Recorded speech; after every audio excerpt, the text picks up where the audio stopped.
Rain forest அப்படிங்கிறதுனால அந்த காட்டுக்கு நடுவுல ஹேங்கிங் பிரிட்ஜ்ல நடக்கிறது ஒரு டிஃப்ரெண்டான எக்ஸ்பீரியன்ஸ். பல அடி உயர மரங்களுக்கு நடுவுல அந்த ஹேங்கிங் பிரிட்ஜ் இருக்கும் பொழுது, நம்ம அங்க நடக்கும் பொழுது அத சுத்தி பார்க்குற அந்த அழகும் சரி, அங்கிருந்து கீழ பார்க்கும்போது வர பயமும் சரி, அண்ட் சம்டைம்ஸ் சில இடங்கள்ல நம்ம வந்து பார்த்தோம் அப்படின்னா, நம்ம கடலையும் பார்க்க முடியும். இது எல்லாமே செம பியூட்டிஃபுல் எக்ஸ்பீரியன்ஸா இருந்துச்சு.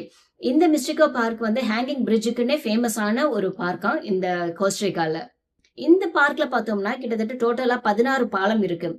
இங்க நம்ம பார்த்தோம்னா நிறைய மங்கீஸ், டூகன் பறவைகள், ஸ்லாத்ஸ் இதெல்லாம் வந்து பார்க்க முடியும். ஸ்லாத் அப்படின்னா நம்ம வந்து இந்த காடு முள்ளி சொல்லுவோம் இல்லையா, அதுதான் வந்து ஸ்லாத். அது வந்து இந்த ஊர்ல ரொம்ப ஃபேமஸான ஒண்ணு.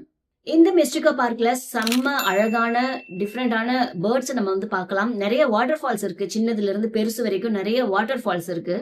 12 வயசுக்குள்ள இருக்கிற கிட்ஸுக்கு இந்த பார்க் ஃப்ரீ. அடல்ட்ஸுக்கு 2 பேருக்கு வந்து $65 ஆகுது.